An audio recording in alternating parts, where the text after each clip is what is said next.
Emotional intelligence doesn't look the way most people think it looks.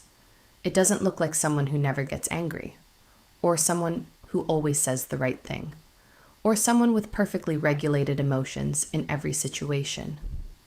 Real emotional intelligence, the kind that actually changes your relationships and your life, looks quieter than that, more internal, harder to see from the outside.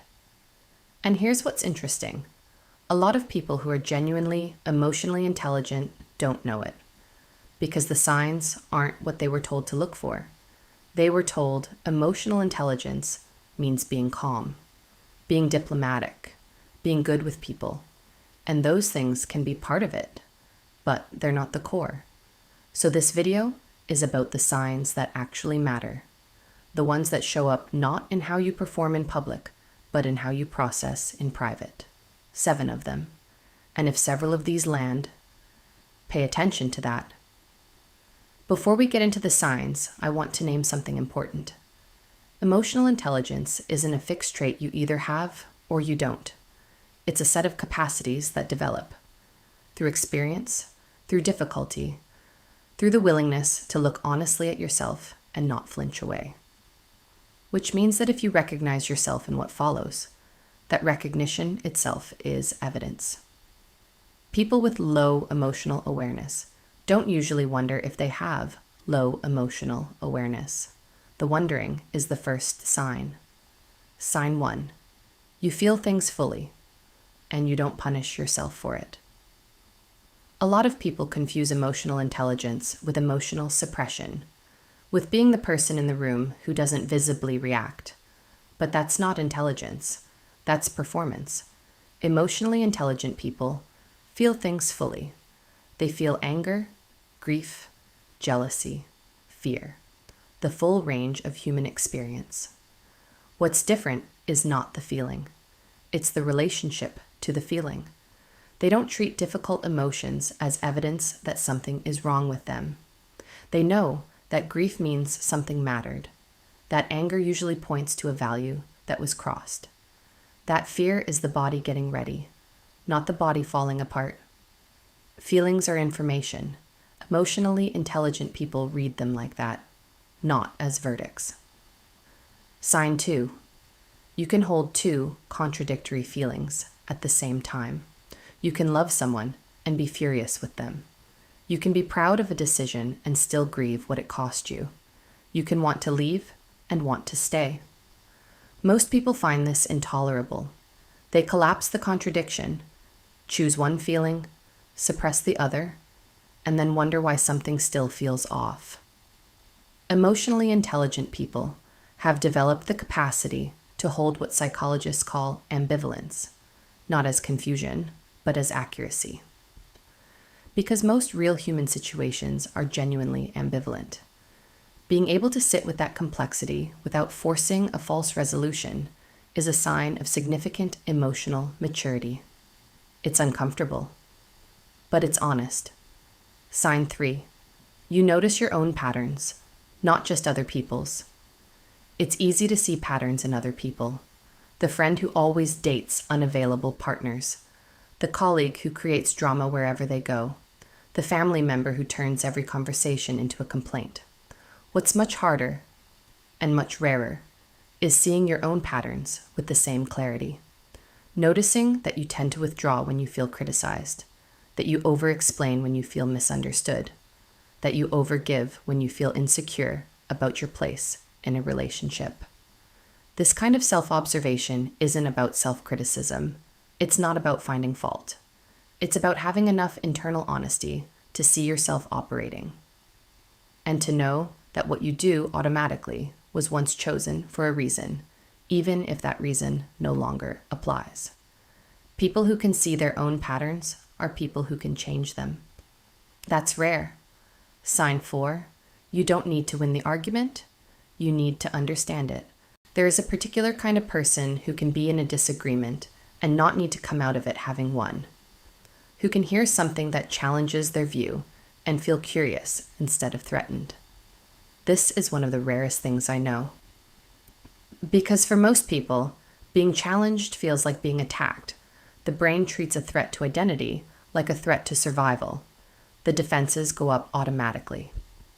Emotionally intelligent people have worked enough with their own ego to know the difference between their identity and their current position. They can update their views. They can say, I was wrong about that, without it feeling like a collapse of self. And in relationships, this is transformative, because arguments stop being battles to be won and start being problems to be understood. That changes everything.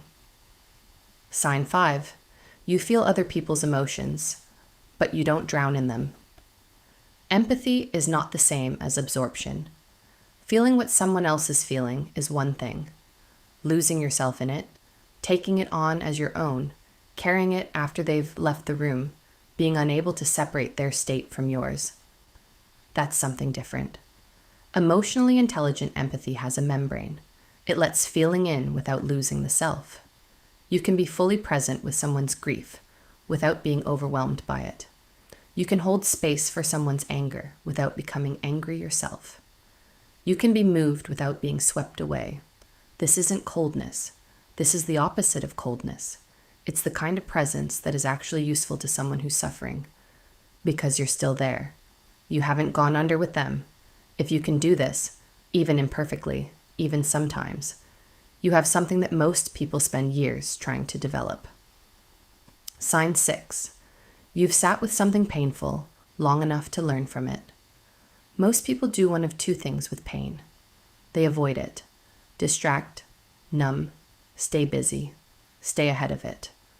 Or they replay it, turn it over and over without ever arriving anywhere new. Sitting with something is different from both of those. It means being present with the discomfort without running from it and without being consumed by it.